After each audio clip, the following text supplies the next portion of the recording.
There's a muscle buried deep in your torso that rarely comes up at a checkup, at the gym, or in any fitness routine, yet it may explain a surprising number of everyday complaints.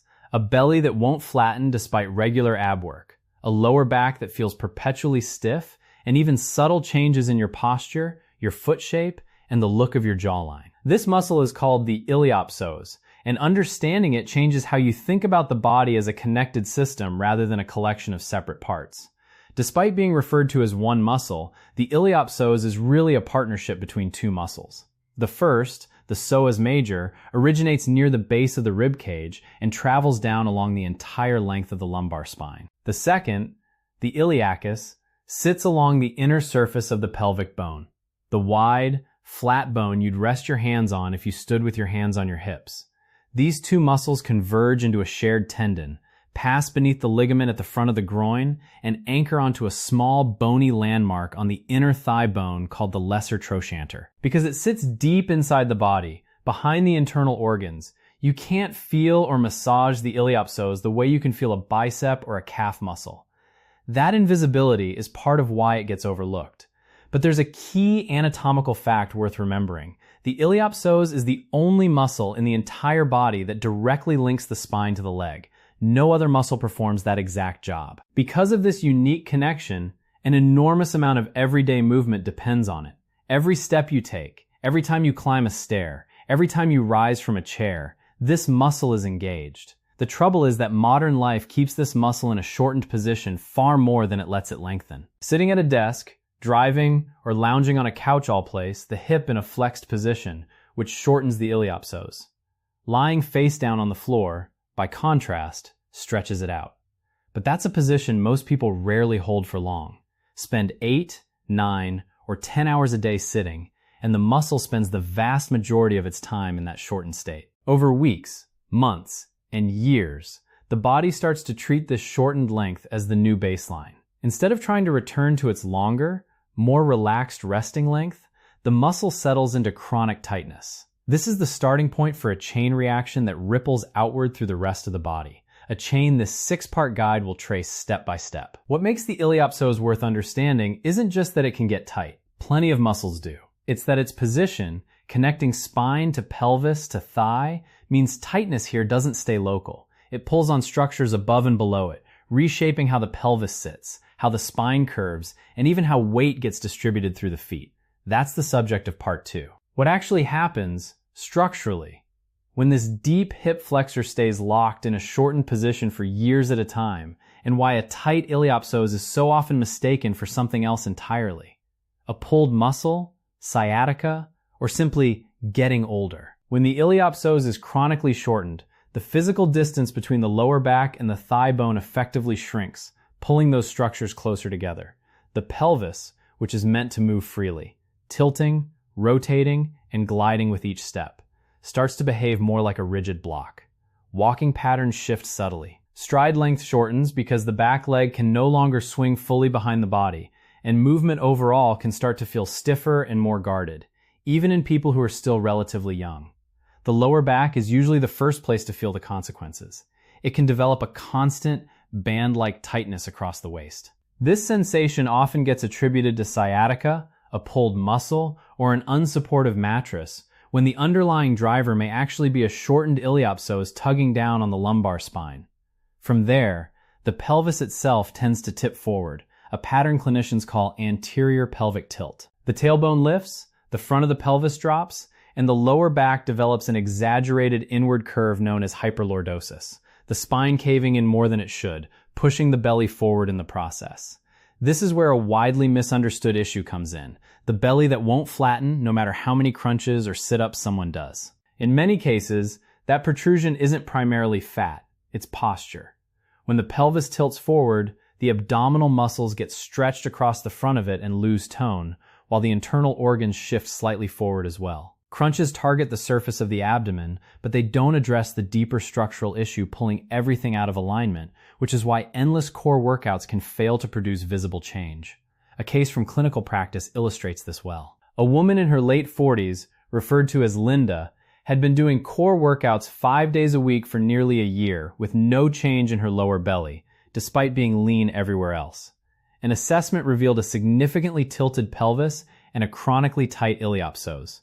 Rather than more ab work, the recommended approach was hip flexor release combined with posture retraining. After about 10 weeks of consistent, gradual work, her lower belly visibly flattened. Not because she lost weight, but because her pelvis stopped tipping her internal organs forward. This kind of pattern is reportedly common in primary care and physical therapy settings. The key takeaway from this stage of the chain is that posture-driven belly protrusion and chronic lower back tightness often share a root cause that lives behind the abdominal muscles, not on top of them. Addressing it requires working on the muscle, pulling the pelvis out of alignment, not simply strengthening the muscles layered over it. But the pelvis tipping forward doesn't stop its effects at the belly and lower back. It also shifts the body's center of gravity forward, which changes how weight is distributed through the feet, and it disrupts the balance between opposing muscle groups around the hip, setting off a cascade that reaches all the way down to the feet and up through the shoulders, neck, and face. Once the pelvis tips forward and the body's center of gravity shifts toward the front, the feet have to compensate to keep the body balanced and upright. More weight ends up landing on the front of the foot, particularly at the base of the big toe. This shift in load is one of several contributing factors, alongside genetics, footwear, and flat feet. Behind the formation of a bunion, medically known as hallux valgus, the bony bump that can develop at the base of the big toe. In other words, foot shape can, in part, reflect what's happening much higher up the kinetic chain, at the hip. Next in the chain is a phenomenon called reciprocal inhibition, a wired-in feature of the nervous system. When one muscle is chronically tight and contracted, its direct opposite tends to get automatically switched off. The iliopsoas is a hip flexor, pulling the thigh up toward the belly. Its antagonist is the gluteus maximus, the primary muscle of the buttocks. As long as the iliopsoas stays clenched, the glutes can lose tone and activation, contributing to sagging in the back of the thigh and the outer hip area that people often try to address purely through squats. In many cases, the issue isn't that the glutes are weak from insufficient training. It's that their activation signal is being jammed by tightness on the opposing side of the hip. Moving further up the body, when the pelvis tilts forward and the lower back overcurves, the rib cage tends to cave inward to compensate, the upper back rounds, and the shoulders roll forward. This often shows up as a thick buildup of tissue at the base of the neck, sometimes referred to as a dowager's hump or buffalo hump, a combination of fat tissue and chronically tense muscle and connective tissue. To keep the eyes level despite this rounded upper back, the head pushes forward, a pattern known as forward head posture, which compresses and shortens the neck over time. There's also a fascial connection worth noting, fascia, the connective tissue that wraps around muscles and organs throughout the body, runs in continuous lines. When posture collapses, fascia in the chest can pull downward, and that tension can transmit up into the soft tissue of the jaw and lower face.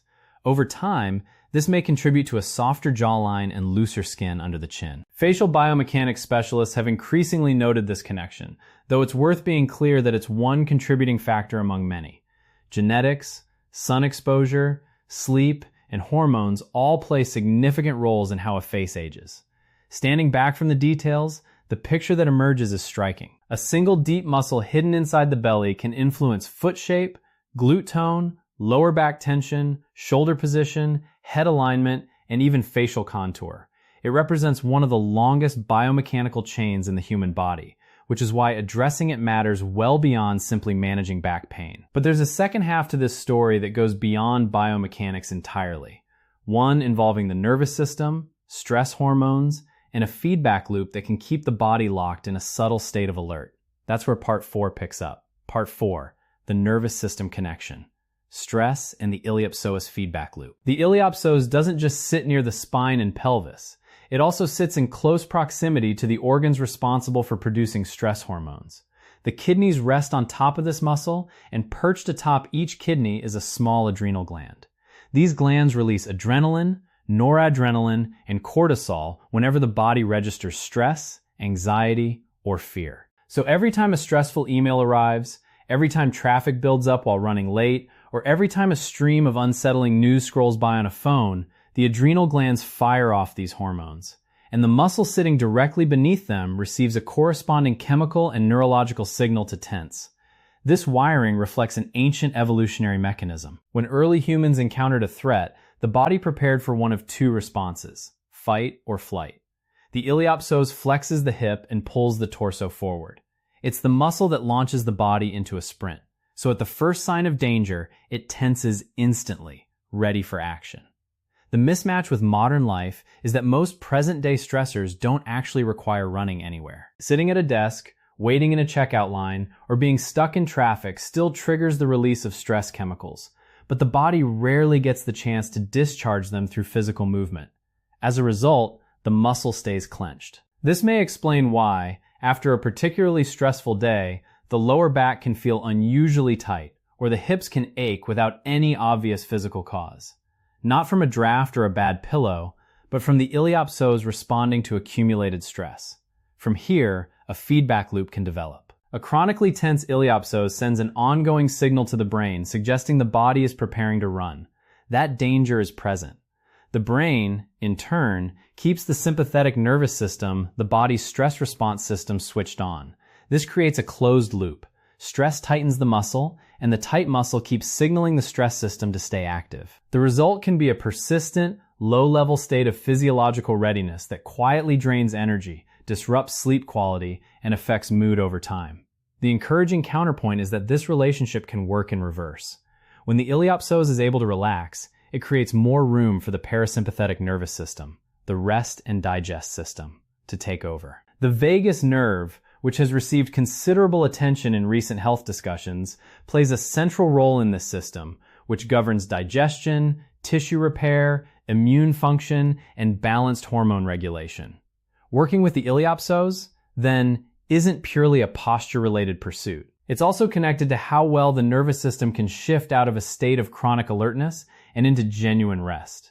This nervous system link sets up an even broader web of downstream effects, touching hormones, the endocrine system, and even the body's fluid drainage network, which is the subject explored next in Part 5.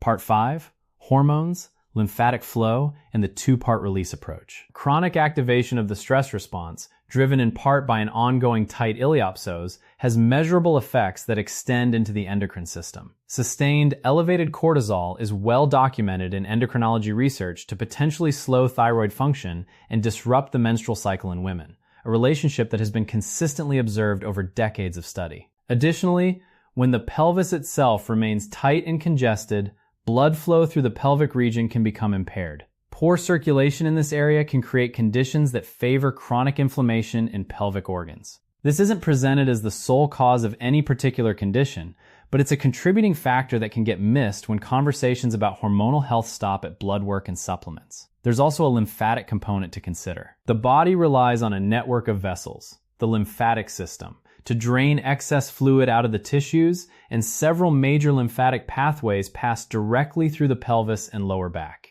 If the iliopsoas and surrounding connective tissue remain tight, lymphatic drainage can become sluggish. This may show up as facial puffiness in the morning, heaviness in the legs by the end of the day, or rings that suddenly feel tighter on the fingers. It's worth being clear, however, that swelling has many possible causes: kidney function, heart health, hormonal shifts, and diet among them. So persistent puffiness is worth discussing with a doctor first. Once other causes have been ruled out, the biomechanical and lymphatic angle becomes a reasonable area to explore for reducing stagnation in this part of the body. A commonly discussed approach for addressing all of this works in two directions simultaneously. First, releasing tightness in the iliopsoas itself, and second, gently stimulating lymphatic flow. Many physical therapists recommend starting the day with a brief lymphatic routine, roughly 5 minutes, done in bed before standing up. This might include slow ankle circles, gentle wrist rotations, light stretches, and slow belly breathing. It isn't framed as a treatment for any specific condition, but rather as a gentle way to wake up circulation and the nervous system together. Even this small routine is often reported to change how the body feels by the end of the day. With this framework in place, release the deep muscle, support lymphatic movement, and give the nervous system room to shift toward rest. It becomes possible to look at specific, practical techniques that show up repeatedly in physical therapy and rehabilitation literature for working with the iliopsoas directly. Two such techniques, along with important safety considerations for anyone with a history of back issues, are covered in the final part of this guide. Part 6, 2 release techniques, age considerations, and bringing it all together. It's worth stating clearly before describing any specific technique. These descriptions are for general information, and anyone interested in trying them should first discuss them with a physical therapist or doctor, especially if there's a history of back problems, disc issues, prior surgery, or any other spinal concerns. Technique 1. The half-kneeling hip flexor stretch. Begin on one knee, ideally with a folded towel or small cushion underneath it to protect the kneecap. Extend the other leg forward with the foot flat on the floor and the knee stacked directly above the ankle. Keep the back straight and the shoulders relaxed and gently drawn back, avoiding any forward slumping. From this position, slowly shift the pelvis forward. Not by leaning the chest forward, but by tucking the pelvis under and gliding it forward. This should create a stretch deep along the front of the hip on the trailing leg, which is the iliopsoas lengthening. Resting the hands on the sacrum, the flat bone at the base of the spine can help guide a gentle rocking motion. A small shift forward, then back, repeated calmly around 20 times without bouncing. Breathing should stay slow. In through the nose, out through the mouth with lips slightly parted. Any sharp pain or spasm is a signal to stop, back off, breathe, and only continue once the body has settled. Afterward, switch sides and repeat the same sequence on the other leg. This version requires no equipment beyond a small cushion and roughly 5 minutes, and is often described as a solid foundational starting point. Technique 2, a deeper iliac fossa release, which should specifically be discussed with a provider beforehand, particularly for anyone with a history of disc problems or abdominal surgery. This is performed lying on the back on a mat or firm surface, knees bent and feet flat on the floor. Locate the soft hollows just inside the front, bony points of the pelvis, the iliac fossae, and place the fingertips gently into these areas, aiming to contact the tissue underneath without pressing aggressively. From there, gently draw that tissue toward the body and slightly upward toward the ribs, holding the contact in place. Slowly walk the feet forward along the floor, letting the knees gradually straighten, which builds a deep internal stretch. At the point of noticeable but tolerable tension, pause and breathe. Inhale through the nose for 4 seconds. Exhale through the mouth for 8, consciously releasing tension in the belly on each exhale. After a few breath cycles, walk the feet a little further and repeat, continuing gradually until the legs are flat. Afterward, rest in stillness for a minute or two to let the body settle. This routine is often suggested for the evening, since it can help shift the nervous system toward rest ahead of sleep. A clear caution applies here. Anyone experiencing an acute flare-up, a bulging disc, a recent injury or surgery, significant osteoporosis, or pregnancy should not attempt deep abdominal work or aggressive stretching without professional guidance. Age is also a relevant factor. After 40, and again after 50, muscles tend to shorten more readily and fascia gradually loses elasticity, which is often exactly when the effects described throughout this guide. Lower back stiffness, postural shifts, a softening jawline become most noticeable. Bringing it all together, the iliopsoas is the deep central muscle bridging the spine and thigh. When it becomes chronically shortened, as is common in a sedentary, screen-heavy lifestyle, it can set off a